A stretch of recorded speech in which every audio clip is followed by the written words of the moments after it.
guys. I don't think I've ever been so freaked out by a cold call. But I, like, seriously want to cry right now. And vomit. And I'm just, like, a little dizzy. And... oh, it sucks. Like, my heart hurts. Anyway. Headed to school. And I never felt this bad about anything before. Honestly, a big part of it is that I am just like such a shy person. And this isn't just a cold call. This is me coming down to the floor and like everyone watching. And that terrifies me. Which like, so part of me is really glad to have this experience instead of doing it for the first time in a courtroom in a few years. But like, the rest of me is really, really terrified of this experience. I'm like, I just don't know how to handle it. And honestly, the first time in a new situation, every time makes me feel this way. Because like, I just don't know how to handle it. Like, I never know how to handle the first time with like a new situation. But like normally, if it's like networking or meeting people, it's uncomfortable and I hate it, but like I kind of know what to do. In this situation, I don't think I know what to do at all. And it's mortifying, really. So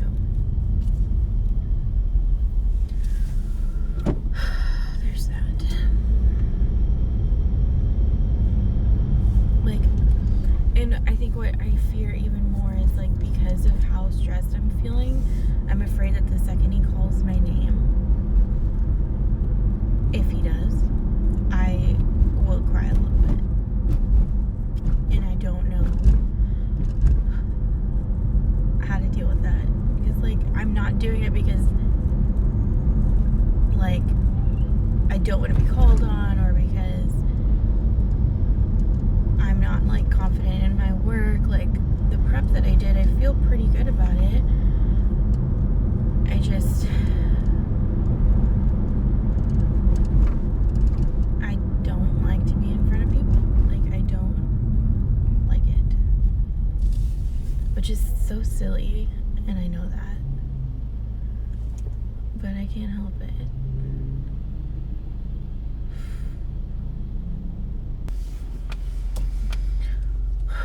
Okay, here we go. My first class went fine. I didn't get called on. The script that I had planned was perfect. But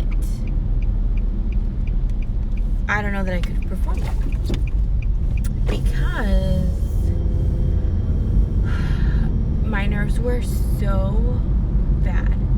Like ridiculously bad. I mean, it was awful. And that terrified the crap out of me. You know, because honestly, I haven't felt that anxious about anything in such a long time that it really, really, really threw me off. So it wasn't just like the fear of getting called on building up. It was also like, okay, this is a serious anxiety attack. Like, you might not be having a full panic attack, but you're pretty much there. Like, if it weren't for the fact that you're trying to be okay and you just let loose, like, you would be done right now. And obviously those thoughts in your head are not great when you're potentially having a panic attack. Like, it's not fun that you're feeling that way. But yeah, that's what I was feeling.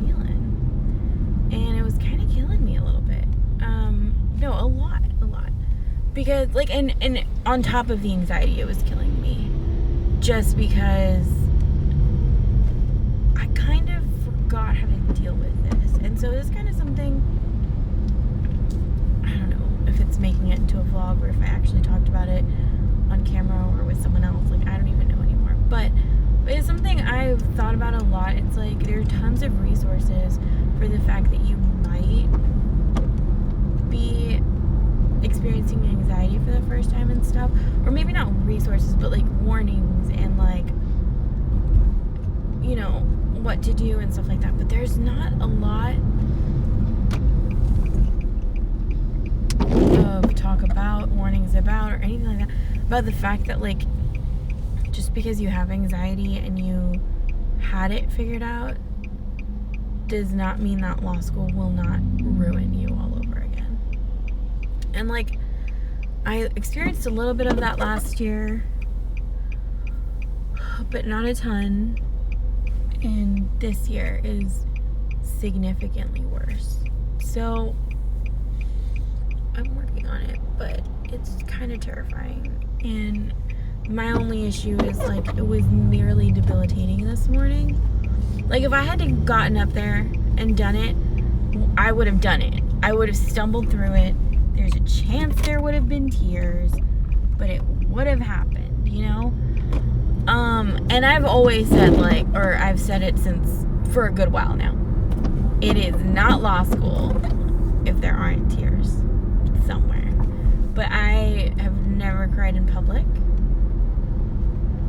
and I feel like, for me, so here's the thing, I'm not afraid of the embarrassment. I don't actually really care what other people think.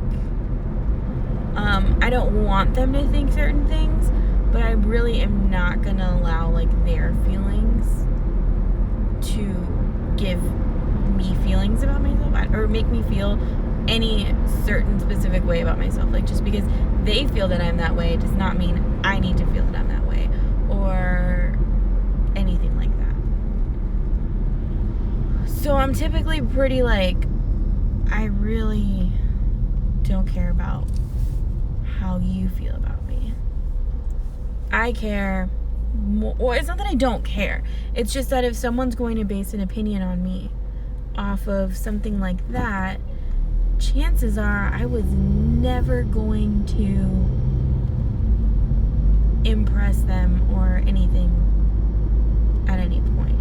And I think it's always funny when people do that about people they don't know, but give their friends every benefit of the doubt. Do you know what I mean? Not that you shouldn't, but that, like, maybe there shouldn't be that double standard for people you don't know versus people you do know. And the only reason you're going to give a friend a benefit of the doubt is because you know what's going on in their life, or you know who they really are.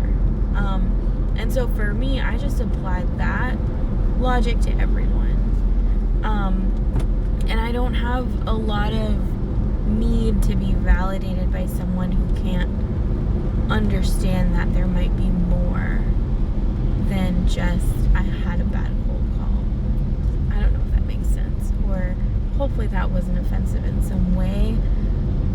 It's really not that I don't want people to have a good perception of me. It's just that if people are going to base bad perceptions of me on something so small and typically out of context from, like, who I am as a person, it's just really hard for me to be like, oh, I really care about what that person thinks, feels, has to say. You know what I mean? About me, anyway. So anyway, that's super tangent, but I was trying to explain that in the best way possible. I don't know that I did. But, so, for me, it's not so much an embarrassment. It's like, what is my professor going to think about me? And also, it's like a completely physiological response. I have no control over how my body responds to that kind of stress and stuff. That's why all I can do is manage my stress, so that, like, when my body is responding, it's a manageable response instead of, like, a massive response. And I think that's probably the biggest not mistake, but, like, misconception that people have. It's like, oh, I have to train myself to respond this way. Like, no, your body's gonna respond the way it responds. You know, you eat something you don't like, it's going to get it out of you. You know, whatever it is, your body's going to respond the way it knows how to respond. And you can't train it to be different, no matter how much you want to. I know that feeling. Dude, you have the wrong blinker on. Oh, no, you don't. You're just being weird. Okay. But anyway, so, you know, it's just something that it's like, okay, you've got to accept that this is what your body does. So what do you do to manage that reaction? Well, you manage what causes it, you know? It's like having allergies. You don't keep eating the thing that makes your throat swell or your tongue swell. You make sure that that doesn't come near you. So when your anxiety is stress induced, you manage your stress so that ideally you'll never get to the point of complete goneness. That's not the right word, but it's the word I ended up using. I'm sorry. But like that point of like, it's not that it's no return. I hate using that term. But like that point of this is my max. I reached it, and everybody watch out because my reactions are going to be all over the place. Because for me, my reactions vary from a full-on anxiety attack, full-on panic attack, to a really bad mood, you know? Like, it really just depends on my reaction, or like on what happened, or where I am in my vicious cycle of anxiety. So, you know, what are you gonna do? You manage. Like, I know I said that way too many times, but just wanted to make sure I get that right point across. But anyway, so basically what has been happening to me is I've not been doing a very good job of managing my stress. I've been doing a super good job at procrastinating like crazy, but obviously that's not helping me. So I need to get myself together. That's literally what it comes down to. I need to make a plan for the weekend and the rest of the week even, and stick to it, and really just get what I need to get done. Like, I need to get it done. So that's what I'm working on, really. I am just trying to get my life together. That's all I can do. I don't know, you know, like I don't know how to get to that point right now just because I feel so behind. But I know that a lot of that is also my anxiety talking and pushing more on myself because, well, if I get this much more done, I might be this much less stressed next week, and I might have this much more time for that. And so now I'm just thinking about the future in a way that's honestly like impossible. Because the other thing about managing stress is managing your expectations. There's no way I'm going to get all of the last 3 weeks work done and all of next week's work done. It's just not going to happen. So, like, I need to be realistic about what I can and can't do, and what will and won't help me. And what definitely won't help me is putting too much on myself, and then by doing that, stressing myself out even more. So anyway, because I've been letting all that stress and work and stuff build up, I'm making it so much worse for myself. So I'm gonna try not to. I mean, I know that's a stupid answer, but it's all I can do is work on it. So anyway, I think letting all that build up really made my morning so much worse. The whole time through class, I was shaking my leg, which I know is annoying to other people, but it is absolutely a telltale sign of someone who is incredibly nervous, anxious, or worried, whether they have anxiety or not. And then I sat there the whole time with my heart. Felt like it was getting ready to burst out of my chest. And honestly, the way it was pounding, basically was getting ready to burst out of my chest. Yeah. Then, even when basically we knew, like, okay, no one else is going to be called on, it's going to be fine, even then, I was still sitting there ready to cry. Because sometimes that relief isn't any better. Sometimes that relief, that weight coming off your chest, all it does is give you basically a place to let all of that pain and anxiety out. And so, what does that typically mean for me? Tears. Something along those lines, really. And it's awful. So, between my first and second class, I didn't even get any reading done for my second class because of how anxious I was. And then during my second class, basically fell asleep a few times because of how tired I was from my anxiety. And then instead of getting in my car and going straight home feeling that way, I walked with my friends to Subway, which actually did make me feel a little bit better. And by walking, I mean like down, like around campus, like it was not far. And that did make me feel a little bit better. Then I sat with them a little bit to eat while they were waiting for their class. And then I went home and I hung out with my dog, who didn't really want to hang out with me that much. So then I took a short nap, and it felt good. Then I woke up and I felt better. But right now I still feel that weight on my chest. You know why? Because I didn't get to read for this class because of how I was feeling today and yesterday and all week so far. So it's just a matter of like a domino effect on the fact that I wasn't prepared, so I'm still not prepared.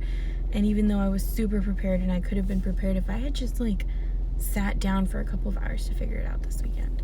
But this weekend I was avoiding it because I knew how it would make me feel. It's like an awful cycle when you just give in to all of it. And sometimes you have to give in. Like, don't get me wrong. After this morning, I know that the number one thing I need to do this weekend is watch a really sad movie and let all of my feelings out. I know that. So that's the first thing I'm going to do. Maybe even tonight because I kind of have the time. But yeah, I don't know. There's just a lot going on. So anyway, I thought I'd share a little bit of an update. Obviously, those long updates, almost 20 minutes, just made me so mad. But yeah, so now I'm going to immigration law. My next video will be much happier, I promise. But I feel like this is important to share. And I'm always up for sharing my anxiety story. Because even though it makes me feel sucky to talk about it, I'd rather talk about it than you feel it. Because you have no idea what's going on. So, with your body or your mind or any of it. So, anyway, yeah, if anybody wants like a full anxiety story of like what happened to me and it's basically been like 10 years now, 10 going on 11 years now, so, or 11 going on 12, something like that. I'll figure out the math one day. It's been a really long time, so if anybody wants to hear it, I'd be happy to share it. But yeah, anyway, I need to go into class. It's 4:45. Still have to read.